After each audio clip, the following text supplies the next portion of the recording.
Hi everybody, this is Michelle and today I'm sharing a floral bookmark watercolor tutorial that's perfect for the space I have left on my watercolor block. I don't like to waste paper and I'm pretty serious about reading, so anytime I have free space on a page of watercolor, I like to paint a unique and pretty flower bookmark, either for myself or to sell on my Etsy page. Feel free to paint along with me and build up some of your skills. I started by mixing up a range of paints. I tried to be deliberate about my watercolor palette. I mixed up a very dark green by mixing in some purple paint in with my green, and I also mixed up some peaches and pinks and blue for an accent botanical. For this bookmark, I just wanted some loose roses and other botanicals. I start my roses by loading up my brush with paint and making thin, narrow circles and C-shaped curves to give the impression of the tight center of the rose. Then I wash off my brush and make increasingly larger C curves around my center to give the impression of loose, flouncy petals.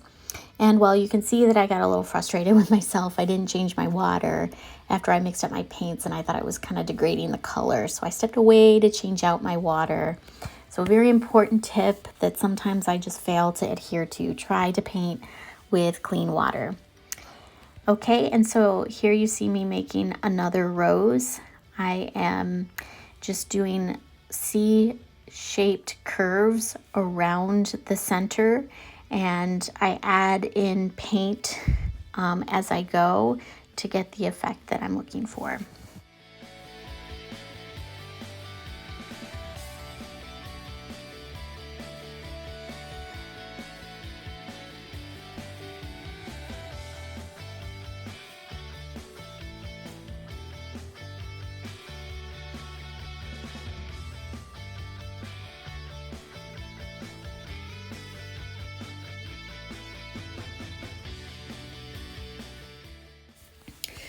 Anytime I'm doing a pattern like this, I like to put in the bigger pieces first. So in this case, my roses and even some of the leaves are going to be the biggest kind of focal point or centerpiece of my bookmark.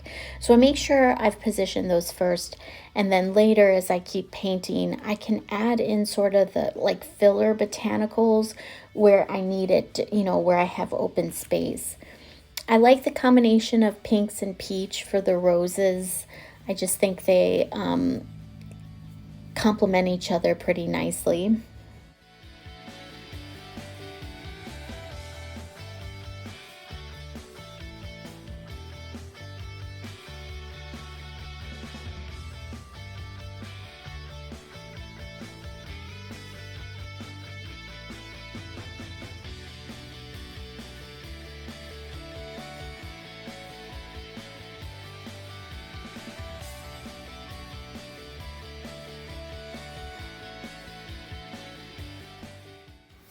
As I add in some of my botanicals, you can see I'm pulling from the really deep green, which I used a hint of purple in to just sort of deepen this green.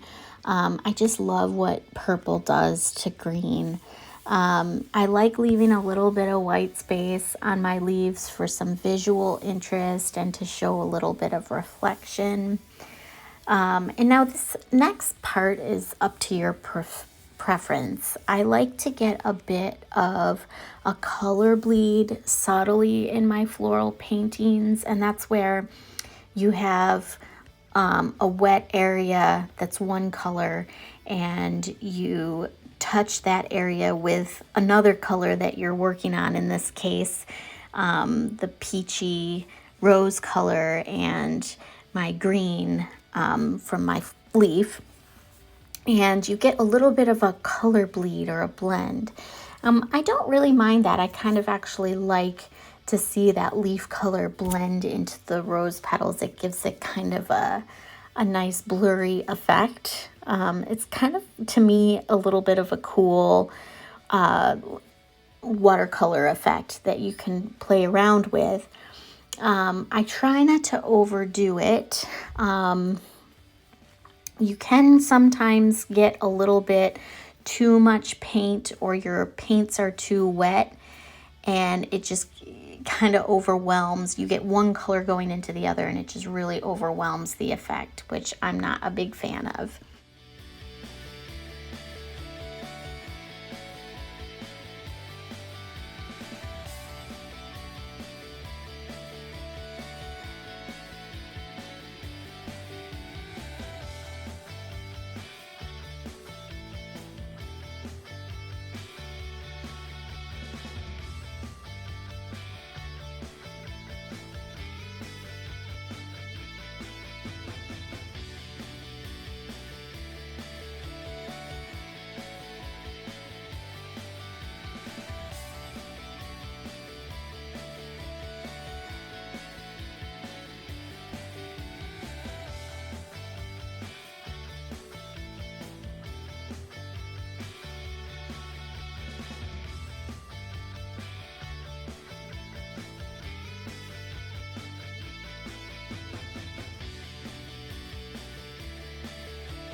So here's an instance where I felt like the color bleed just got a little bit too much out of control for my liking.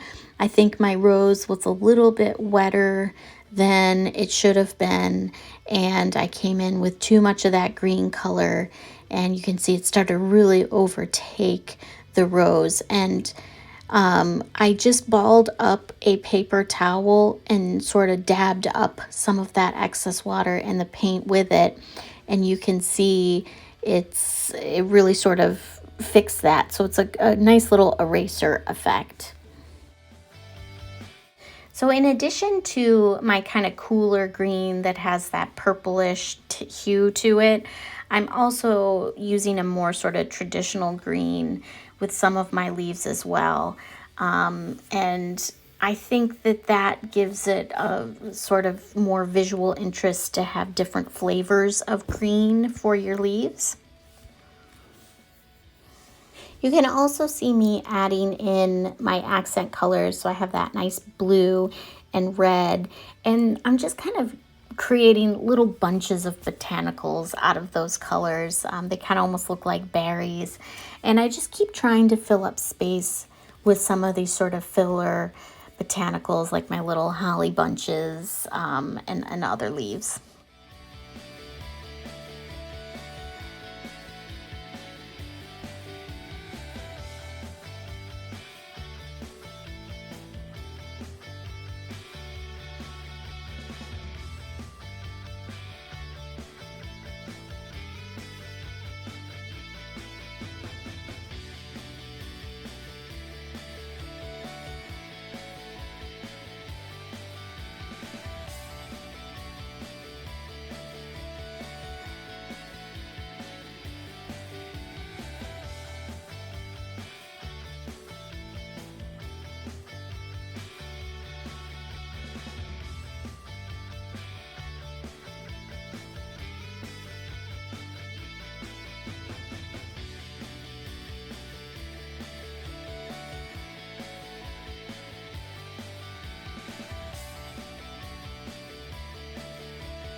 Okay, and there you have it.